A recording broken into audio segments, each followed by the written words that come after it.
top of the show, we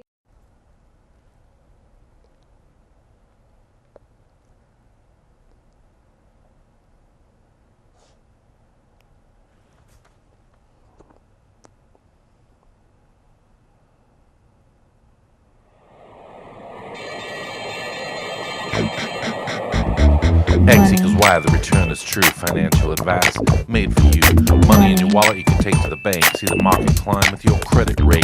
One each tight, you don't need to worry. You got that right. You're on the money. When the time is right in the market trend, put your money in stock, got a dividend. Defensive stock and capital gain. Take a ride on the gravy train. Times are rough, you don't need to worry. You got that right. You're on the money. Hi there. Guess what? If you're watching this again, welcome back. Obviously, you may or may not have seen the first show in the series, but you're watching now, which is important. Thanks for tuning into On the Money.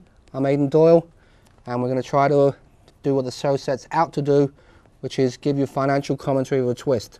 First things first, for those people that did watch the first episode, this is better, isn't it? I mean, come on, guys.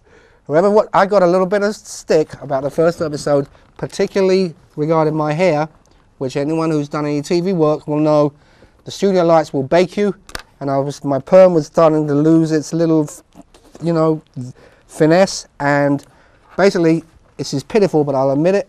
A hairdresser called me and said, listen, I'll do your hair if you give me credit at the end of the show, so expect your credit at the end of the show, sweetheart, okay? While we're talking about shout-outs and thanking people, I'd like to thank the guy that wrote that snazzy theme song that you heard on the intro. That's actually customized, and that song, I beg your pardon, was written for this show by a now friend of mine and West Coast composer, Dagwood Reed. Dag, you're the man. Thanks for doing that for me. Okay, let's get down to business. The first episode of On the Money, we looked at the adverse advertising practices of some large corporations. Today I want to talk about something closer to home, which is, as anyone who lives in an urban area would know, is numbers. And by numbers I don't mean the legal lottery operations such as New York State or Philadelphia, wherever you may live. I mean numbers running, numbers lottery, the numbers that's derived from illegal activities, the numbers that came to exist because they were instigated and created by organized crime families. Now, one of the things I want to do with this show is as follows. I'm not here to preach to you, okay? And it's also not a self-help consumer program. This is not Help Howard. I don't want viewers to call in and complain about what's happened to them. But what I do want to do is I want to enlighten them. I want to present them with facts that if they absorb and interpret, makes their decision making relatively easy, okay? So today we're going to try to perform those exercises, and we're going to do so by making comparisons. You'll notice to my right there is a blackboard. What I'm going to do today is I'm going to use the board for the purposes of visual aids. That means I'm going to show you as well as tell you the point I'm trying to make. Okay, for the viewing audience that don't know, illegal numbers is exactly what the name suggests. It's numbers, racket, whatever you want to call it. It's a way that the man in the street can bet numbers.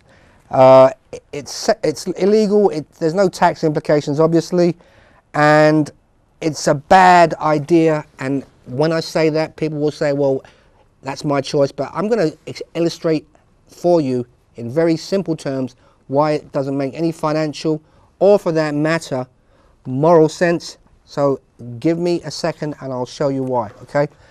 Cameras, I know which camera's going to get me, but I'm going over to this board here, and we're going to show some diagrams and point some things out, okay? In all cases here, I will be showing two scenarios or two examples. The first one will be the illegal numbers and how the numbers stack up. The second one will be legal, i.e. state and organized lotteries. Stay with me, okay. All right, the first thing we're going to do is talk about the probabilities of hitting a number, okay. Now, I'm going to keep this simple so everyone can understand it out there. Basically, as anyone could tell you, you don't need me to tell you this, Most 3-digit numbers, or any 3-digit number, can only be between 1 and 999. That means that there is a 1,000 to 1 odds of you hitting the number. Everyone has to agree with those numbers. Okay, that would suggest that if you put $1 into a number, wouldn't you be expecting $1,000? I would. But that doesn't happen with illegal numbers. This is what happens with illegal numbers. If that was your $1,000, the whole pie, you're getting this much because you are paid out at 600 to 1. Now, let me explain some financial terms to you. Sometimes you'll hear people say something like, oh, there's good bets and bad bets. A good bet is any bet that you win. That's not true. A good bet by scientific and definitive definition, is a bet where the odds of you winning the bet are disproportionate to the payout. Now this is a mug's bet. We have a saying in London, which is where I'm from, this is a mug's bet. This means if you had $1,000 in $1 bills and you bought every ticket from 1 to 999, you'd still lose $400, okay? That is dumb. Okay. Now, the state lotteries do not pay 1,000 to 1, but they pay a lot nearer the money, okay? This is why buying illegal numbers statistically is a bad bet.